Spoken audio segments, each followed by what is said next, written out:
Bonjour à tous, j'espère que vous allez bien, que vous avez passé une très bonne semaine. Donc aujourd'hui, la thématique de la vidéo, ça va être le quadruple witching. Alors j'en parle parce que vendredi, ça arrive que 4 fois par année, nous avons le quadruple witching. Alors si vous voulez en savoir plus, restez ici avec moi et je vais vous expliquer ça tout de suite. Donc avant de commencer, n'hésitez pas à vous abonner à ma chaîne YouTube et nous, on se retrouve tout de suite. Alors, qu'est-ce que c'est le quadruple witching? Alors, bien évidemment, ça, c'est quelque chose qu'il faut savoir au niveau des marchés américains. Le quadruple witching arrive en fait à chaque trimestre. Alors, quand on parle de trimestre, on parle bien évidemment du mois de mars, du mois de juin, du mois de septembre et aussi du mois de décembre. Donc, nous avons 4 trimestres.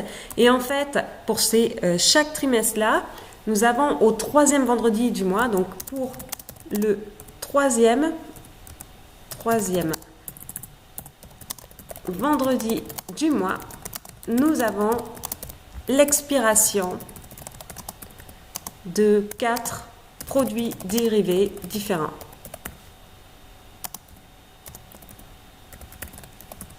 Alors, je vais peut-être mettre ça comme ça. Voilà. Alors, qu'est-ce qu'on entend par produits dérivés différents? Dans un premier temps, nous avons donc les options sur indice. US, bien évidemment. Ensuite, nous avons les futurs sur indice US. Ensuite, nous avons les options sur action et les futurs sur action. Donc, nous avons en fait 4 expirations. Donc, pour chaque produit dérivé différent, nous avons ces 4 expirations-là qui arrivent en même temps. Alors, pourquoi en fait c'est important de le savoir? C'est parce que cette journée-là, en fait, il va y avoir donc plusieurs phénomènes. Alors, qu'est-ce qui va se passer? Donc, il va y avoir pour certains du rollover, pour certains de l'arbitrage, et puis d'autres clôturer tout simplement les positions. Donc, en fait, c'est tous ces événements-là, rollover, arbitrage, clôturer la position, ça va créer tout simplement, d'une part, de la volatilité et aussi des journées, en quelque sorte, avec plus de volume. Alors, par exemple, on peut regarder ça. Alors, donc là, vous voyez, par exemple, quadruple witching tend bien évidemment à créer plus de volume dans les actions parce que effectivement, on doit clôturer, d'une part, comme je disais, 4 expirations différentes. Donc, c'est ce qui crée beaucoup de volume. Donc là, vous pouvez constater, en fait, donc là, dans la première partie ici, vous avez le S&P 500 et dans la deuxième partie ici, vous avez les volumes au niveau de l'indice S&P 500. Donc là, vous pouvez constater, en fait, les pics à chaque fois qui se passent pour chaque quadruple witching. Alors, bien évidemment, en fait, ce qui est intéressant de voir, c'est que certains de ces pics, effectivement, peuvent mener à les semaines d'après, effectivement, soit à une baisse ou soit à des hausses aussi, ça dépend.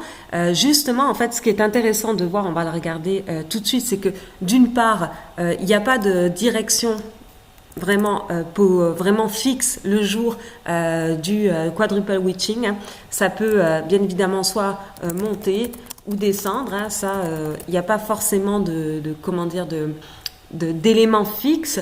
Cependant, généralement, ce qui se passe, c'est que entre la dernière heure, entre 15 et 16 heures, c'est là où il y a le plus de volatilité.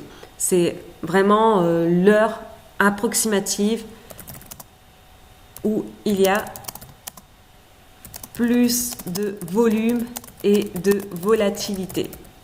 Alors, généralement, si on regarde au niveau des statistiques, peut-être qu'effectivement, ça peut créer un peu plus généralement de volatilité à la baisse, mais cependant, il n'y a pas d'élément fixe qui dit que ça va monter ou que ça va descendre.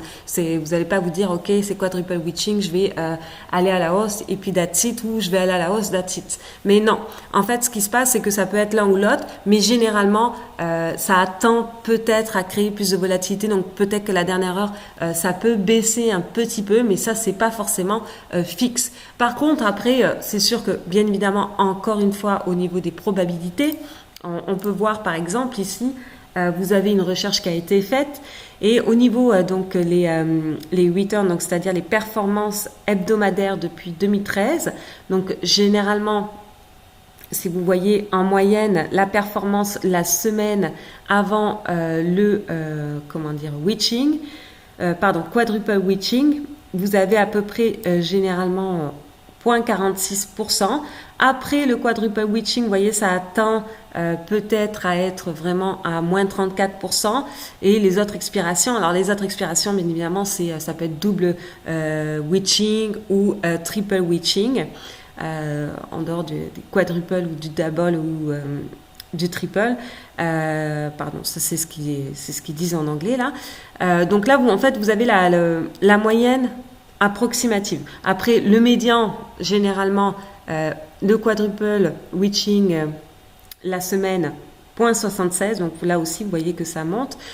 Par contre la semaine d'après ça baisse aussi. Donc ça c'est quand même assez intéressant à savoir là sur ce tableau là. En moyenne, qu'est-ce qui se passe depuis 2013? C'est que la semaine du quadruple witching, ça peut effectivement avoir une performance positive, et la semaine qui suit une performance un petit peu plus négative. Alors moi, ce que je m'étais aperçu aussi, ce que j'aime des quadruple witching par exemple, je vais vous le montrer. Donc là, je suis allée sur TradingView sur le S&P 500. C'est que j'aime en fait du quadruple witching, c'est que quand par exemple, vous voyez ici, nous avons par exemple la baisse de 2018. Si on constate, fin 2018, pardon, vous voyez que la dernière semaine de décembre, vous voyez ici, en fait ça, je m'en rappelle, c'était la date, c'était il me semble 23 décembre. Ça, c'était le quadruple witching le 23 décembre. Et vous voyez, en fait, ça, en quelque sorte, ça a tué la volatilité. Donc là, on a clôturé la majorité des options. Beaucoup de puts, certainement, étaient dans la monnaie. Ce qui fait qu'il y a eu la clôture de tous ces puts qui étaient en expiration, effectivement, au mois de décembre. Et pourquoi, en fait... il y a eu un phénomène en quelque sorte après de squeeze-up, il fallait clôturer toutes ces positions-là dans la monnaie, ce qui crée effectivement certainement un gamma plus élevé. Et donc, lorsque on clôture effectivement ces options-là qui sont dans la monnaie, après il faut rectifier tout ce qui est le positionnement au niveau du hedging des market makers. Donc c'est pour ça aussi que eux, ils étaient hedgés beaucoup en fait à la baisse pour hedger les positions en quelque sorte des options in the money. Mais après, effectivement, quand celle-ci est arrivée en clôture, il a fallu rebalancer vraiment le positionnement. Et là, vous pouvez constater vraiment, je vais peut-être aller au niveau du daily, ça sera plus simple. Donc là, vous pouvez constater, excusez-moi, on va retourner ici, au mois de décembre. C'était donc le 24 décembre. Et donc, vous voyez, c'était pas le 23, c'était le 24 décembre. Alors, on va vérifier, par exemple, au niveau du calendrier. Je vais vous montrer, pour que vous voyez ça de manière plus simple. Alors, c'est en 2018. Hein. Donc, on va remonter ça, là. Ici, voilà. Et vous voyez, donc, le 24 décembre, c'était le lundi. C'était le lundi juste après le quadruple witching qui était le 21 décembre 2018. Donc là, vous voyez, le 21 décembre, c'était ici. Et donc, le 24 décembre, on a fait le lundi le bottom. On va dire ça comme ça, hein, le bottom. Je vais juste aller vérifier parce que pourquoi on a... Attendez, excusez-moi. Ah oui, c'était férié c'est pour ça qu'il y a 2 jours de différence. Mais donc voilà, donc quand on est arrivé le 21 décembre, il a fallu clôturer énormément effectivement de positions de put dans la monnaie, des options dans la monnaie. Et donc après, on a fait le bottom la semaine d'après et on a eu le phénomène en quelque sorte de squeeze-up. D'ailleurs, vous allez voir justement au niveau du VIX, en fait, cette date-là, donc vous voyez ici, le VIX était quand même assez élevé. On avait quand même eu une chute assez importante au niveau du S&P 500.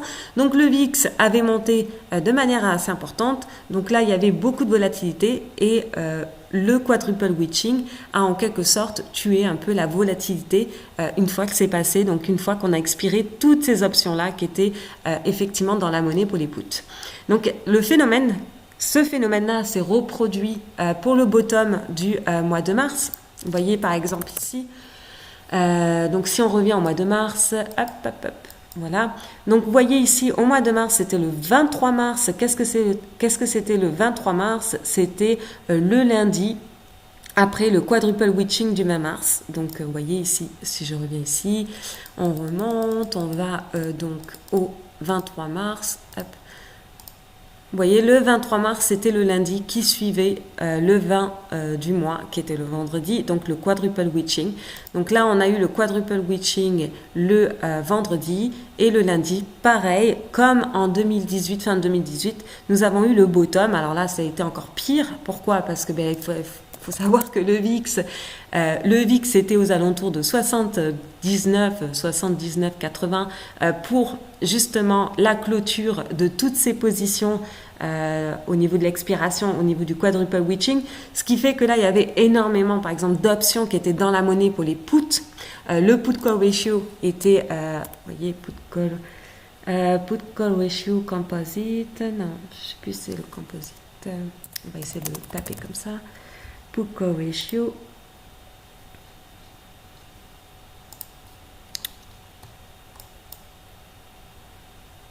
Donc là, vous voyez, le put call ratio était, c'est pas celui-là par exemple, mais bon, il était très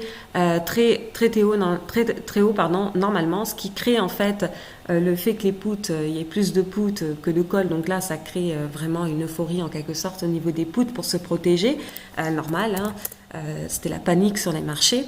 Et donc voilà, on a eu le quadruple witching au mois de mars et bing, vous voyez, ça a allégé vraiment toute la volatilité. On a pu vraiment enfin alléger la volatilité qui se passait actuellement sur les marchés.